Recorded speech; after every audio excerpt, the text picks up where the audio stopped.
ఓం శాంతి. ఈరోజు Murali date 11 June 2025.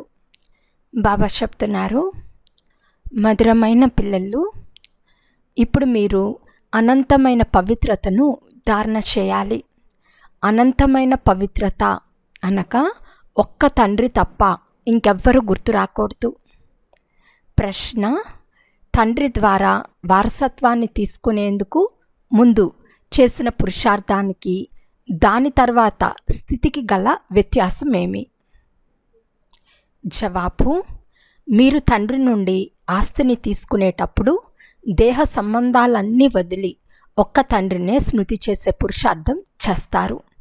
ఆస్తి లభించిన తర్వాత ఆ తండ్రినే మర్చిపోతారు.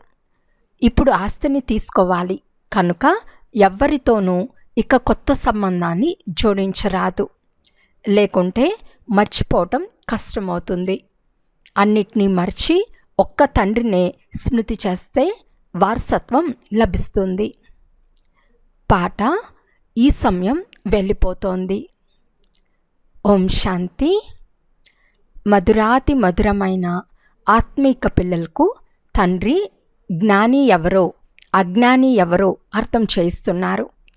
ఇది కేవలం బ్రాహ్మణులైన మీకు మాత్రమే తెలుసు. జ్ఞానము అనగా చదువు. దీని ద్వారా మేము ఆత్మల్మని, వారు పరంపిత పరమాత్మ అని మీరు తెలుసుకున్నారు. మీరు అక్కడి నుండి మధువనానికి వచ్చినప్పుడు మొదట తప్పకుండా మిమ్మల్ని మీరు ఆత్మలని, మా తండ్రి వద్దకు వెళ్తున్నామని భావిస్తారు. బాబా అని శివబాబానే అంటారు. బాబా ప్రజాపిత బ్రహ్మ తనువులో ఉన్నారు. బ్రహ్మ కూడా బాబా అయ్యారు. మీరు ఇంటి నుంచి వచ్చినప్పుడు మేము బాప్దాదా వద్దకు వెళ్తున్నామని భావిస్తారు. మీరు ఉత్తరంలో కూడా బాప్దాదా అని రాస్తారు, అనగా శివబాబా మరియు బ్రహ్మదాత. మనము బాబా వద్దకు వెళ్తున్నాము. బాబా కల్పకల్పం మనల్ని కలుస్తారు. బాబా మనల్ని అనంతమైన పవిత్రులుగా చేసి అనంతమైన వారసత్వంను ఇస్తారు. పవిత్రతలో హద్దు, బేహద్దు అని 2 రకాలు ఉన్నాయి. మీరు బేహద్ పవిత్రులుగా సతోప్రధానంగా అయ్యేందుకు పురుషార్థం చేస్తున్నారు. నెంబర్ వార్గా ఉంటారు కదా. బేహద్ పవిత్రత అనగా ఒక్క బేహద్ తండ్రి తప్ప ఇంకెవ్వరి స్మృతి రాకుండట. ఆ బాబా చాలా మధురమైన వారు, ఉన్నతోన్నతమైన భగవంతుడు మరియు అనంతమైన తండ్రి. అందరికీ తండ్రి. వారిని పిల్లలైన మీరే గుర్తించారు. బేహద్ తండ్రి సదా భారతదేశంలోనే వస్తారు. వచ్చి బేహద్ సన్యాసం చేయిస్తారు. సన్యాసం కూడా ముఖ్యమే కదా. దాన్ని వైరాగ్యము అని అంటారు. తండ్రి పూర్తి పురాతన చీచీ ప్రపంచంపై వైరాగ్యం కలగచేస్తారు. పిల్లలు, దీని నుండి బుద్ధి యోగాన్ని తొలగించండి. దీని పేరే నరకం, దుఃఖధామం. ఎవరైనా మరణించినట్లయితే స్వర్గస్థులయ్యారని స్వయం కూడా అంటారు. అంటే అంతవరకు నరకంలో ఉన్నట్లే కదా. మీరు స్వర్గమని దేన్ని అంటున్నారో అది కూడా తప్పు అని ఇప్పుడు మీరు అర్థం చేసుకున్నారు. స్వర్గవాసులుగా అయ్యేందుకే తండ్రి సరైన పద్ధతి తెలిపిస్తారు. అందుకు పురుషార్థం ఇప్పుడే చేయవలసి వస్తుంది. స్వర్గవాసులుగా అయ్యేందుకు కూడా తండ్రి తప్ప ఇంకెవ్వరూ పురుషార్థం చేయించలేరు. మీరిప్పుడు 21 జన్మలకు స్వర్గవాసులుగా అయ్యేందుకు పురుషార్థం చేస్తున్నారు. తయారు చేయవారు తండ్రి. వారిని హెవెన్లీ గాడ్ ఫాదర్ అని అంటారు.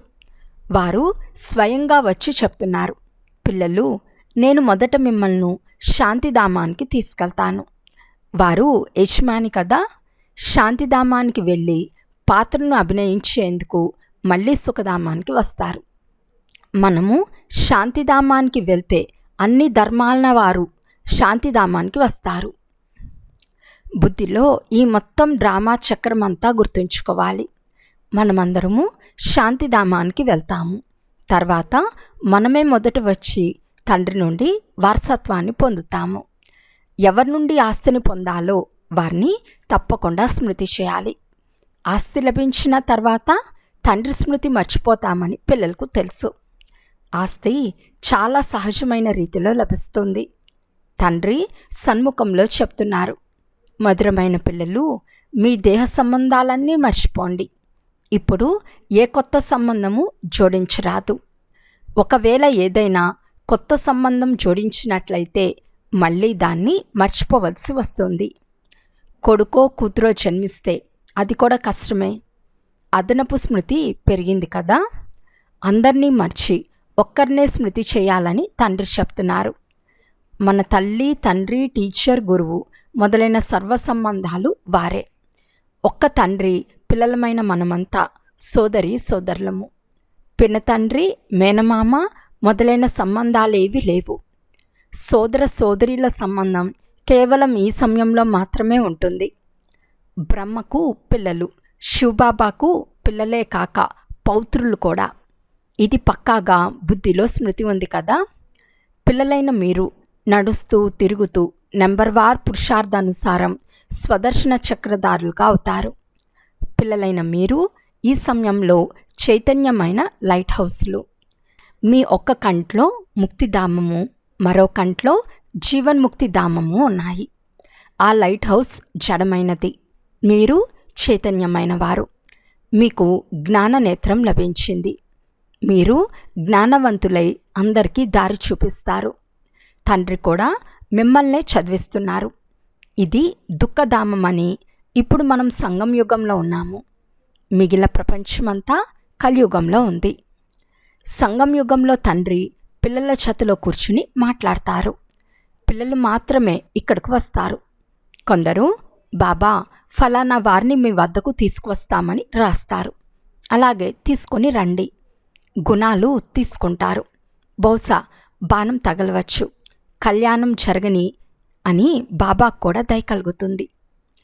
ఇది పురుషోత్తమ సంగం యుగమని పిల్లలైన మీకు తెలుసు. ఈ సమయంలోనే మీరు పురుషోత్తములుగా అవుతారు. కలియుగంలో అందరూ కనిష్ట పురుషులే ఉంటారు. ఉత్తమ పురుషులైన లక్ష్మీనారాయణులకు నమస్కరిస్తారు. సత్యుగంలో ఎవరూ ఎవరికి నమస్కరించరు. ఇక్కడ విషయాలు ఏవి అక్కడ ఉండవు. ఇది కూడా బాబా అర్థం చేయిస్తున్నారు. బాబా స్మృతిలో ఉండి బాగా సర్వీస్ చేస్తే పోను పోను మీకు సాక్షాత్కారాలు కూడా జరుగుతూ ఉంటాయి. మీరు ఎవరి భక్తిని చేయరు. మిమ్మల్ని తండ్రి కేవలం చదివిస్తారు. ఇంట్లో కూర్చుని ఉండగానే వాటంతటికవే సాక్షాత్కారాలు మొదలైనవి జరుగుతూ ఉంటాయి. చాలామందికి బ్రహ్మ సాక్షాత్కారం అవుతుంది. వారి సాక్షాత్కారం కొరకు ఎవరూ పురుషార్థం చేయరు. అనంతమైన తండ్రి ఈ బ్రహ్మ ద్వారా సాక్షాత్కారం చేయిస్తారు. భక్తి మార్గంలో ఎవరు ఎవరిపై ఎలాంటి భావన ఉంచుతారో దాని అనుసారం సాక్షాత్కారం జరుగుతుంది. ఇప్పుడు మీ భావన సర్వశ్రేష్టమైన తండ్రి పైన ఉంది. ఏ కష్టమూ లేకుండా తండ్రి సాక్షాత్కారాలు చేయిస్తూ ఉంటారు. ప్రారంభంలో ఎంతోమంది ధ్యానంలోకి వెళ్ళేవారు. తమకు తామే పరస్పరంలో కూర్చుని ధ్యానంలోకి వెళ్ళేవారు. ఎవరూ భక్తి చేయలేదు. పిల్లలు ఎక్కడైనా భక్తి చేస్తారా? సాక్షాత్కారాలు ఒక ఆట వలె అయ్యాయి. పోదాం పదండి వైకుంఠానికి అంటూ ఒకరిని చూసి ఒకరు వెళ్ళిపోయేవారు. జరిగిపోయిందంతా మళ్ళీ పునరావృతం అవుతుంది. ఈ ధర్మానికి చెందిన వారము మనమే అని మీకు తెలుసు. సత్యుగంలో మొట్టమొదట ఈ ధర్మం ఉండేది. అందులో చాలా సుఖం ఉండేది. తర్వాత మెల్లమెల్లగా కలలు తగ్గుతూ వస్తాయి. కొత్త ఇంట్లో ఉండే సుఖం పాత ఇంట్లో ఉండదు. కొద్ది సమయం తర్వాత ఆ వైభవం తగ్గిపోతుంది. స్వర్గానికి నరకానికి చాలా తేడా ఉంటుంది కదా. స్వర్గం ఎక్కడా, ఈ నరకం ఎక్కడా? మీరు చాలా సంతోషంగా ఉంటారు. తండ్రి స్మృతి కూడా పక్కాగా నిలుస్తుందని కూడా మీకు తెలుసు. నేను ఆత్మను అని మర్చినప్పుడు మళ్ళీ దేహాభిమానంలోకి వచ్చేస్తారు. ఇక్కడ కూర్చున్నప్పుడు కూడా ప్రయత్నం చేసి స్వయాన్ని ఆత్మగా నిశ్చయం చేసుకోండి. అప్పుడు తండ్రి స్మృతి కూడా ఉంటుంది. దేహంలోకి వస్తే దేహ సర్వ సంబంధాలు కూడా స్మృతిలోకి వస్తాయి. ఇది ఒక చట్టం. నాకు ఒక్కరు తప్ప మరెవ్వరూ లేరు. బాబా మేము మీకు బలిహారి అవుతామని మీరు పాడతారు కదా, ఆ సమయం ఇదే. ఒక్కరినే స్మృతి చేయాలి. కన్నుల ద్వారా భలే ఎవరినైనా చూడండి, తిరగండి, కానీ కేవలం ఆత్మ తండ్రిని స్మృతి చేయాలి. శారీర నిర్వహణ కొరకు కర్మలు కూడా చేయాలి, కానీ చేతులతో పనిచేస్తున్న మనస్సు తండ్రి స్మృతిలో ఉండాలి. ఆత్మ తన ప్రియుడినే స్మృతి చేయాలి. ఎవరికైనా ఏ సఖితోనైనా ప్రేమ ఏర్పడితే వారి స్మృతియే మనసులో నిలిచిపోతుంది. తర్వాత ఆ మోహాన్ని తెంచివేయాలి అంటే చాలా కష్టపడాలి. బాబా ఇదేమిటి అని అడుగుతారు. అరే, నీవు నామరూపాల్లో ఎందుకు చిక్కుకుంటావు? ఒకటి, దేహాభిమానులుగా అవుతారు. రెండవది, మీ వెనకటి పాత లెక్కాచారాలు ఏవైతే ఉన్నాయో అవి మోసం చేస్తాయి. తండ్రి చెప్తున్నారు, ఈ కన్నుల ద్వారా ఏమేం చూస్తున్నారో వాటి వైపుకు బుద్ధి వెళ్ళరాదు. మమ్మల్ని శివబాబా చదివిస్తున్నారని మీ బుద్ధిలో ఉండాలి.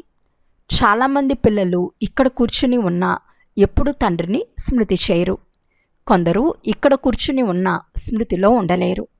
కావున మిమ్మల్ని మీరే చూసుకోండి. మేము శివబాబాను ఎంత స్మృతి చేశాము, లేకుంటే చాట్లో గడబిడ అయిపోతుంది. భగవంతుడు చెప్తున్నారు, మధురమైన పిల్లలు, నన్ను స్మృతి చేయండి. మీ వద్ద నోట్ చేసుకోండి. ఎప్పుడు కావాలంటే అప్పుడు స్మృతిలో కూర్చోండి. భోజనం చేసి తిరుగుతూ 10-15 నిమిషాలు వచ్చి స్మృతిలో కూర్చోండి. ఎందుకంటే ఇక్కడ ఎటువంటి చిక్కు పనులు లేవు. కానీ అయినా వ్యాపార వ్యవహారాలను వదిలి వచ్చినందున అవి కొందరి బుద్ధిలో వస్తూ ఉంటాయి. ఇది చాలా గొప్ప గమ్యం, అందుకే మిమ్మల్ని మీరు పరిశీలించుకోండి అని బాబా చెప్తూ ఉంటారు. ఇది మీ చాలా అమూల్యమైన సమయం. భక్తి మార్గంలో మీరెంత సమయాన్ని వ్యర్థం చేశారు? రోజు రోజుకు దిగచారుతూనే ఉంటారు. కృష్ణుని సాక్షాత్కారం అయితే చాలా సంతోషం కలుగుతుంది. దానివల్ల ఏమీ లభించదు. తండ్రి నుండి వారసత్వం ఒక్కసారి మాత్రమే లభిస్తుంది. తండ్రి చెప్తున్నారు, నా స్మృతిలో ఉంటే జన్మ జన్మాంతరాల పాపం భస్మమవుతుంది. ఏ పిల్లలు బాబా స్మృతిలో ఉండి వికర్మల వినాశనం చేసుకుని కర్మాతీత స్థితిని పొందుతారో వారికి స్వర్గానికి పాస్పోర్ట్ లభిస్తుంది. లేకుంటే చాలా శిక్షలు అనుభవించవలసి వస్తుంది. బాబా ఈ సలహా కూడా ఇస్తున్నారు. కిరీటము సింహాసనాలతో ఉన్న మీ ఫోటోను పాకెట్లో పెట్టుకోండి, అప్పుడు స్మృతి ఉంటుంది. దీని ద్వారా మనం ఇలా తయారవుతాము. ఫోటోను ఎంతగా చూస్తారో అంత స్మృతి చేస్తారు. అందులోనే మోహం లగ్నమవుతుంది. మేమిలా అవుతున్నాము, నరు నుండి నారాయణుడిగా. ఫోటో చూసి సంతోషం కలుగుతుంది. శివబాబా గుర్తు వస్తారు. ఇవన్నీ పురుషార్థం చేసేందుకు యుక్తులు. సత్యనారాయణ కథ వినటం వల్ల ఏమవుతుంది అని ఎవరినైనా అడగండి. మా బాబా మాకు సత్యనారాయణ కథను వినిపిస్తున్నారు. 84 జన్మలను ఎలా తీసుకున్నారు, దీనికి కూడా లెక్క కావాలి కదా. అందరూ 84 జన్మలు తీసుకోరు. ప్రపంచానికి ఏమీ తెలియదు. కేవలం థియరీ వలె నోటి ద్వారా చెప్తూ ఉంటారు. కానీ మీది ఇప్పుడు ప్రాక్టికల్. ఇప్పుడు ఏదైతే జరుగుతూ ఉందో అదే తర్వాత భక్తి మార్గంలో పుస్తకాలు మొదలైనవిగా తయారవుతాయి. మీరు స్వదర్శన చక్రధారులుగా అయి విష్ణుపురంలోకి వెళ్ళిపోతారు. ఇది నూతన విషయం. రావణరాజ్యం అసత్యఖండం, తర్వాత సత్యఖండం రామరాజ్యంగా అవుతుంది. చిత్రాల్లో చాలా స్పష్టంగా ఉంది. ఇప్పుడు ఈ పాత ప్రపంచం అంతమవుతుంది. 5000 సంవత్సరాల క్రితం కూడా వినాశనం జరిగింది. వైజ్ఞానికులు మొదలైన వారికంతా మమ్మల్ని ఎవరో ప్రేరేపిస్తున్నారు అని అనిపిస్తుంది. అందుకే మేము ఇదంతా చేస్తూ ఉన్నాము. మేము ఇది చేస్తూ దీనితో అంతా సమాప్తమైపోతుందని మాకు తెలుసు. కానీ పరవశులుగా ఉన్నారు. అందరికీ భయం పట్టుకుని ఉంది. ఇంట్లో కూర్చుని ఒక్క బాంబు వేసినా అంతా సమాప్తమైపోతుందని తెలుసు. విమానాలు, పెట్రోలు మొదలైన వాటి అవసరం కూడా ఉండదు. వినాశనం తప్పకుండా జరగాలి. నూతన ప్రపంచం సత్యుగం ఉండేది. క్రీస్తు పూర్వం 3000 సంవత్సరాల క్రితం స్వర్గం ఉండేది. ఇప్పుడు మళ్ళీ స్వర్గస్థాపన జరుగుతోంది. స్థాపన తప్పకుండా జరగవలసిందేనని పోను పోను అర్థం చేసుకుంటారు. ఇందులో పైసా అంత కూడా సంశయం లేదు. కల్పకృతం వలె ఈ డ్రామా నడుస్తూ ఉంటుంది. డ్రామా తప్పకుండా పురుషార్థం చేస్తుంది. డ్రామాలో ఏముంటే అది అవుతుందిలే అని కూడా కాదు. పురుషార్థం గొప్పదా లేక ప్రాలబ్ధం గొప్పదా అని అడుగుతారు. పురుషార్థమే గొప్పది. ఎందుకంటే పురుషార్థం ద్వారానే ప్రాలబ్ధం తయారవుతుంది. పురుషార్థం చేయకుండా ఎప్పుడూ ఎవరూ ఉండలేరు. మీరు పురుషార్థం చేస్తున్నారు కదా, ఎక్కడికెక్కడి నుండో పిల్లలు వస్తారు, పురుషార్థం చేస్తారు. బాబా మేము మర్చిపోతామని అంటారు. అరే నన్ను స్మృతి చేయండి అని శివబాబా చెప్తున్నారు కదా. వారు ఎవరికి చెప్తున్నారు? ఆత్మనైన నాకు చెప్తున్నారు. తండ్రి ఆత్మతోనే మాట్లాడతారు. శివబాబాయే పతిత పావనుడు. ఈ ఆత్మ కూడా వీరి నుండే వింటుంది. బేహద్ తండ్రి మమ్మల్ని విశ్వాధికారులుగా తయారు చేస్తున్నారని పిల్లలకు నిశ్చయం ఉండాలి. వారు ఉన్నతాతి ఉన్నతులు, ప్రియాతి ప్రియమైన తండ్రి. భక్తి మార్గంలోనే వారిని స్మృతి చేసేవారు. మీ గతి మతి భిన్నమైందని కూడా పాడేవారు. కావున తప్పకుండా వారి మతంని ఇచ్చి ఉంటారు. ఇప్పుడు మీ బుద్ధిలో ఈ మనుష్య మాత్రులందరూ తిరిగి ఇంటికి వెళ్ళిపోతారు. ఎంతమంది ఆత్మలు ఉన్నారో ఆలోచించండి. అందరి వంశవృక్షం ఉంది. మళ్ళీ ఆత్మలందరూ నెంబర్ వారుగా వెళ్ళి కూర్చుంటారు. క్లాస్ బదిలీ అయితే నెంబర్ వారుగా వెళ్ళి కూర్చుంటారు కదా. మీరు కూడా నెంబర్ వారుగా వెళ్తారు. చిన్న బిందు నెంబర్ వారుగా వెళ్ళి కూర్చుంటుంది. తర్వాత నెంబర్ వారుగా పాత్ర చేసేందుకు వస్తుంది. ఇది రుద్రమాల. తండ్రి చెప్తున్నారు, ఈ కోట్ల ఆత్మలది నా మాల. పుష్పమైన నేను పైన ఉంటాను. తర్వాత పాత్రను అభినయించేందుకు అందరూ ఇక్కడికే వస్తారు. ఇది రచింపబడిన డ్రామా. ఇది తయారు చేయబడిన డ్రామా అని కూడా అంటారు. ఈ డ్రామా ఎలా నడుస్తుందో మీకు తెలుసు. స్వయాన్ని ఆత్మగా భావించి తండ్రిని స్మృతి చేస్తే మీ వికర్మలు వినాశనం అవుతాయని అందరికీ చెప్పండి. తర్వాత మీరు వెళ్ళిపోతారు. ఇదే శ్రమ. అందరికీ మార్గంను తెలియచేయటం మీ కర్తవ్యం. మీరు ఏ దేహదారుల్లోనూ చిక్కుకోనివ్వరు. తండ్రి చెప్తున్నారు, మీరు నన్ను స్మృతి చేస్తే మీ పాపాలు భస్మవుతాయి. తండ్రి ఏ ఆదేశాన్ని ఇస్తే అది చేయాలి. మళ్ళీ అడిగే అవసరం లేదు. ఎలాగైనా స్మృతి తప్పకుండా చేయండి. ఇందులో బాబా ఏం కృప చూపిస్తారు? స్మృతి మీరే చేయాలి. వారసత్వం కూడా మీరే తీసుకోవాలి. తండ్రి స్వర్గ రచయిత కనుక స్వర్గ వారసత్వం తప్పకుండా లభిస్తుంది. ఈ వృక్షం పాతదైనందున ఈ పాత ప్రపంచంపై వైరాగ్యం ఉందని మీకు తెలుసు. దీనిని బేహద్ వైరాగ్యం అని అంటారు. ఆ హఠయోగులది హద్దులోని వైరాగ్యం. వారు అనంతమైన వైరాగ్యాన్ని నేర్పించలేరు. బేహద్ వైరాగ్యం కలిగిన వారు హద్దులోని వైరాగ్యంను ఎలా నేర్పిస్తారు? ఇప్పుడు అపురూపమైన పిల్లల్లారా అని బాబా అంటారు. మీరు కూడా ఎంతో ప్రియమైన తండ్రి అని అంటారు. 63 జన్మలు తండ్రిని స్మృతి చేశారు. చాలు, మాకు ఒక్క తండ్రి తప్ప మరెవ్వరూ లేరు. అచ్చా, మధురాతి మధురమైన అపురూపమైన పిల్లలకు మాతాపిత బాప్తాతాల ప్రియస్మృతులు మరియు గుడ్ మార్నింగ్. ఆత్మిక పిల్లలకు ఆత్మిక తండ్రి నమస్తే. ఆత్మిక తండ్రికి ఆత్మిక పిల్లల యొక్క ప్రియస్మృతులు మరియు నమస్తే నమస్తే నమస్తే. ధారణ కొరకు ముఖ్య సారము. ఫస్ట్ పాయింట్, స్వర్గంలోకి వెళ్ళేందుకు పాస్పోర్ట్ తీసుకునేందుకు తండ్రి స్మృతి ద్వారా మీ వికర్మలను వినాశనం చేసుకుని కర్మాతీత స్థితిని తయారు చేసుకోవాలి. శిక్షల నుండి రక్షించుకునే పురుషార్థం చేయాలి. సెకండ్ పాయింట్, జ్ఞానవంతులై అందరికీ దారి చూపించాలి. చైతన్య లైట్ హౌస్లుగా అవ్వాలి. ఒక కంటిలో శాంతిధామం, మరో కంటిలో సుఖధామం ఉండాలి. ఈ దుఃఖధామాన్ని మర్చిపోవాలి. వరదానము: ప్రతి ఆత్మను ఉన్నతంగా చేసే భావన ద్వారా వారికి గౌరవం ఇచ్చే శుభచింతక్ భవ. ప్రతి ఆత్మ పట్ల శ్రేష్ఠ భావన అనగా ఉన్నతంగా చేసే లేక ముందుకు తీసుకెళ్లే భావన ఉంచటం అనగా శుభచింతకులుగా అవ్వటం. మీ శుభవృత్తి ద్వారా, శుభచింతక స్థితి ద్వారా ఇతరుల అవగుణాలను కూడా పరివర్తన చేయటం. ఎవరిదైనా బలహీనత లేక అవగుణాన్ని తమ బలహీనతగా భావించి దాన్ని వర్ణించేందుకు బదులు లేక వ్యాపింపచేసేందుకు బదులు ఇముడ్చుకుని వారిని పరివర్తన చేయటమే గౌరవం ఇవ్వటం.